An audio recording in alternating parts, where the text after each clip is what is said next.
देखो नौजवान, यह कांच का एक गिलास है, पर इसमें विज्ञान के पहलू छिपे हैं। यह बताता है कि प्रकाश जब किसी वस्तु से टकराता है तो उसका स्वभाव बदल जाता है। और तुम किस चीज से टकरा कर हार मान चुके हो और ऐसे उदास बैठे? हार गया हूँ सर सिस्टम से।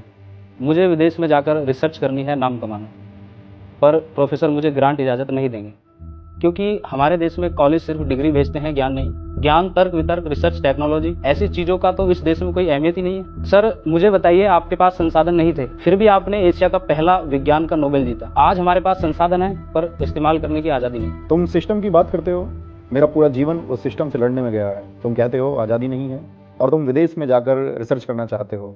मैंने इसी देश में रहकर भारत देश का पहला जर्नल रिसर्च पेपर लिखा था। मुझे बताओ, जिस उम्र में आज बच्चे 12वीं की परीक्षा पास करने की तैयारी करते हैं, मैं उस 16 साल की उम्र में फिजिक्स में ग्रेजुएशन करके गोल्ड मेडल लेकर खड़ा था। और यह सब मैंने तब किया जब अंग्रेज कहते थे कि भारतीयों का दिमाग रिसर्च के लिए नहीं बना, वह बस गुलामी की बेड़ियों के लिए बना है। हमने तो जुगाड़ को अपना हथियार बनाया था। हमने 200 रुपए के उपकरणों में वह सत्य खोजा जिसे दुनिया के सबसे अमीर देश नहीं खोज पाए थे। मुझे बताओ, मेरे स्वतंत्र भारत ने मेरी उम्मीदों पर क्या किया?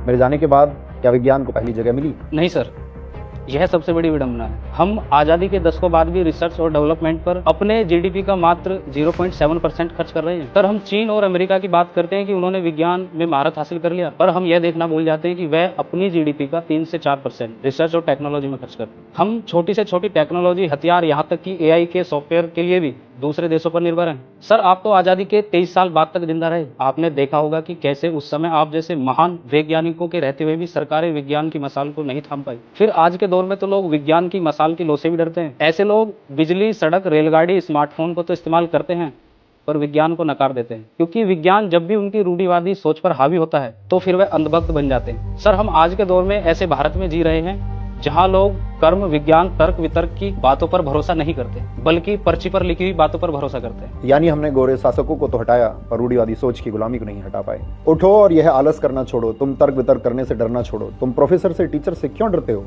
तुम अपनों से सवाल करने से क्यों डरते हो? याद रखो, दुनिया ने मुझे इसलिए सम्मान नहीं दिया कि मेरे पास नोबेल पुरस्कार था। उन्होंने मुझे इसलिए सम्मान दिया कि मैंने सवाल पूछा था। याद रखना, तुम्हारा पहला शोध तुम्हारे कमरे से शुरू होगा, विदेश की वीजा लाइन से नहीं। अगर तुम टैक्स पे करते हो तो तुम्हारा यह हक है कि तुम सिस्टम से सवाल पूछो। हर उस एक व्यक्ति से सवाल पूछो जो तुम्हारे गांव, समाज, क्षेत्र का प्रतिनिधित्व करता है। और अगर तुम उसका चुनाव करोगे तो वह तुम्हारे लिए, विज्ञान के लिए, टेक्नोलॉजी के लिए क्या करेगा। और एक बात हमेशा याद रखना कि भीड़ के साथ चलने वाले व्यक्ति को दुनिया कभी याद नहीं रखती। मैं समझ गया सर, आपकी बातें भीड़ की नकल नहीं, तर्क की बगावत है। मैं सवाल पूछूंगा, मैं जरूर सवाल पूछूंगा। सर आज 21 नवंबर है, आपकी पुण्यतिथि है।